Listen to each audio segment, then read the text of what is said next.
I thought today we'd take a second to look at the shuffling looper in the Helix. It's brand new as of the 3.0 update, which is at the end of November. And it's something that is a little bit difficult to use, I think, for the majority of people that own the Helix anyway. They might not find much use for it. It has a little bit of a learning curve, so I'm hoping that through this video, I can just provide a basic introduction to how it works and what each of the parameters do, because that's really where a lot of the fun is. It's a way to make some really cool music if you get into it and learn the ins and outs of this thing. My goal with these Helix tutorials is just to lay down a quick, basic foundation of understanding of whatever the topic of the video is. If I skip over anything, if I move too fast, the comment section is always open down below, and I'm pretty good at getting back to you. I know you don't have half an hour to spend on a tutorial here, but let's just get into it. The shuffling looper is a sequencer, and basically what we're going to do is record a clean loop and then decide with the first parameter here, slices, how many chunks it'll be cut up into. And then from here, the sequence length is going to say how many chunks are going to fit in the length of that loop. If it's 4 to 4, it's going to be a clean loop, essentially just as you had heard in the beginning before I added the reverse part. However, if we drop the sequence length down to half of that, you're going to be essentially getting half of the loop. So you'll get the first part and the third part. Remember, we cut it up into 4 chunks with the slices parameter. So you'll hear the first chunk and then the third chunk. If we would bump this up to, let's say, 8, you're going to hear the first chunk twice, the second chunk twice, the third chunk twice, the fourth twice. If you bump it up to 16 or 12, 12 would be 3 of each, 16 would be 4 of each. What the smoothing control is going to do is basically be a crossfade. So let's just demonstrate before we go any further. I'm going to take the loop I had before, and we'll start out at 4/4. The great thing about this is that you can make changes as you go. Now, the first change I'll make, it'll wait until it gets back around to the beginning of the loop to make that change. Let's listen to it. So 4/4, this is the stock loop. Now we'll cut it in half.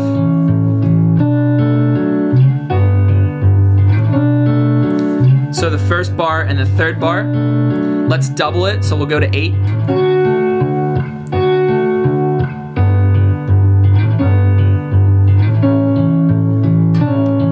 And with the smoothing, you'll hear that there's a little bit of a crossfade when they take a chunk and put it where it's not supposed to be. So I leave it around 13%. It's not too jarring. If you put it up to 50%, that can be a cool sound too.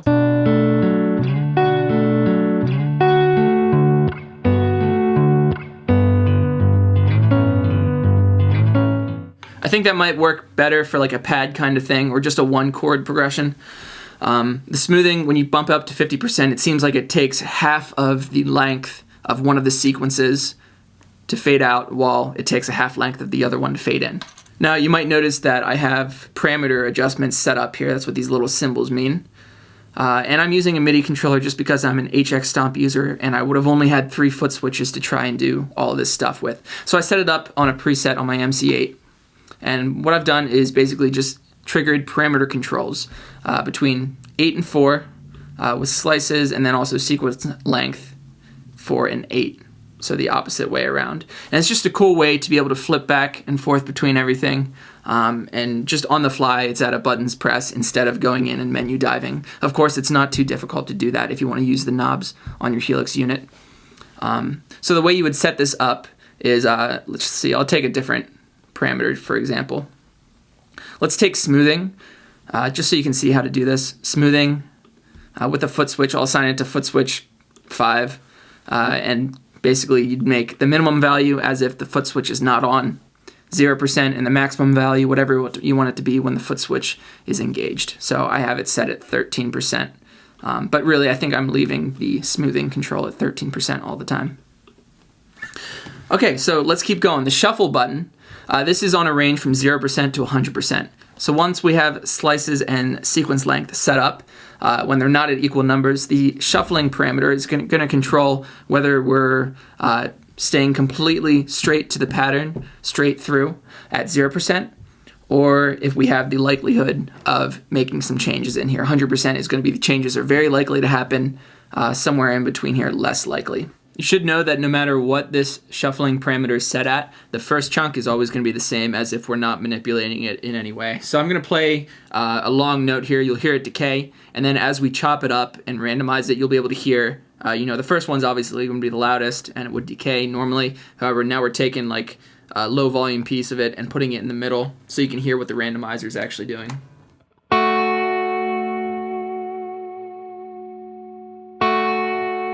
We're going to cut it up into 6 pieces and then start the shuffler.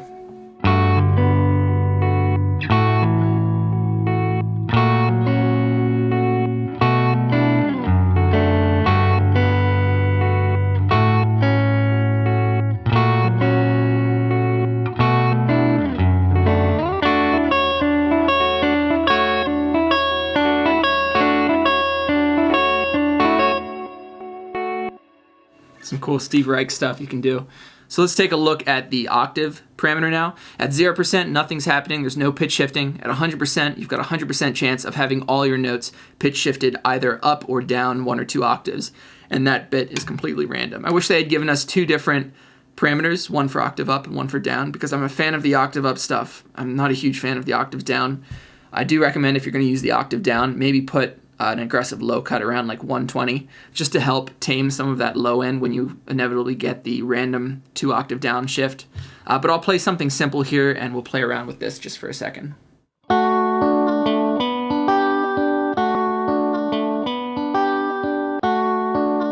Alright, and here's the octaves.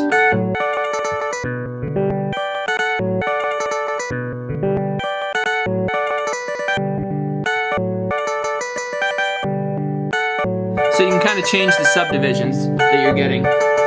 It's very rhythmic. Whatever the octave pitch shifting stuff decides to do, it's mathematical. It'll take the length of your loop and divide it into whatever I think it's the slices are set on. So if we have it set at 12, the shifting is going to be faster.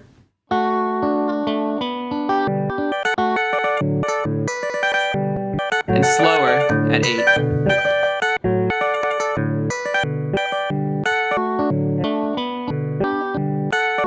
It can be cool to play around with this parameter and find one that sounds well for you, whatever kind of sound you're going for.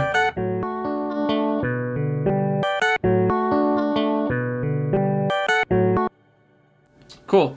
And the reverse control works in the similar fashion as the others. 0% chance of anything being reversed, and then 100% chance of everything being reversed. Somewhere in the middle, there is no spillover between the reversed stuff. It's just kind of we're taking chunk 1 and it's going to be normal. We're taking chunk 2 and we're going to reverse it. From here to here it's reversed. There's no spillover into anywhere else. Although you could mess with the smoothing control here and get a more a clean sound. So let's loop something simple again and I'll play with the reverse control and then we'll engage the smoothing and see how that affects it.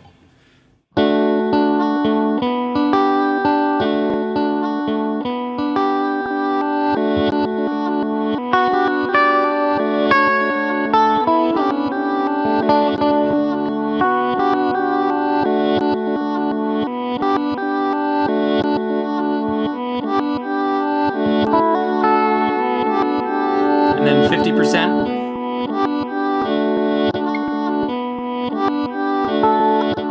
Looking at the repeat parameter, it's kind of the same thing as the 2 before. A 0% chance of each of the chunks being repeated, 100% chance of each of the chunks being repeated, and then somewhere in between. Some are going to repeat, some are not. So that's cool. You can get some pretty unpredictable sounds out of that one. No need to play through it though. Smoothing here, that's the crossfade thing I'd mentioned. Sequence drift is pretty cool too. So this determines how often the shuffle is going to reset and come up with a new algorithm, you could say. If we dial up the shuffle here, let's start another loop. I'll do the same one I've been doing.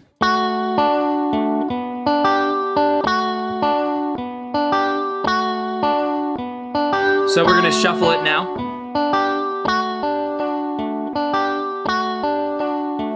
It's the same each time. Each time it repeats, it's staying the same. Now, when I engage the sequence drift, if I move it somewhere, this is going to be the likelihood that that order changes each time around.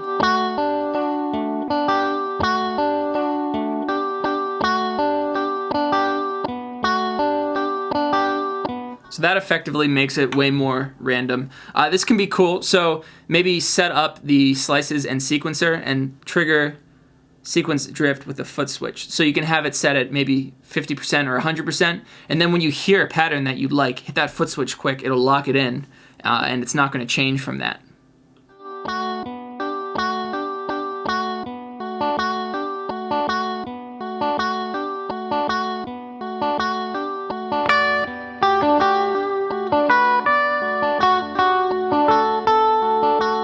basically about it. Sometimes I'll set up the low and high cut parameters in my looper as a sort of makeshift lo-fi vibe.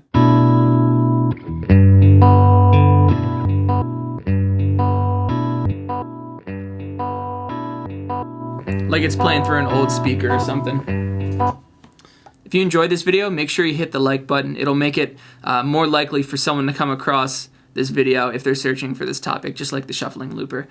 So take care. Thanks for watching. And if you have any interest in some of the other preset tutorials that I've done, there's a lot on my channel, free presets, tutorials, walkthroughs, and playing samples and stuff, all having to do with the Line 6 Helix. We've got a great community here, and it'd be awesome to see you around in the next video. I do have some free presets on my website that are accompanied with a packet of best practices for setting up your Helix unit. We're talking about global settings and just general dialing in tips and stuff that I've learned along the way. I also have a paid preset library, so if you thought the sound I was getting was cool, I have a collection of 50 plus presets for one low price, and each time I add stuff to that library, it's available in a free update for anyone who had purchased it in the past. So it's pretty cool. I get recommendations from people all the time for new presets, and I like trying my hand at stuff that I normally wouldn't have thought of. So anyway, take care, and I'll see you in the next video.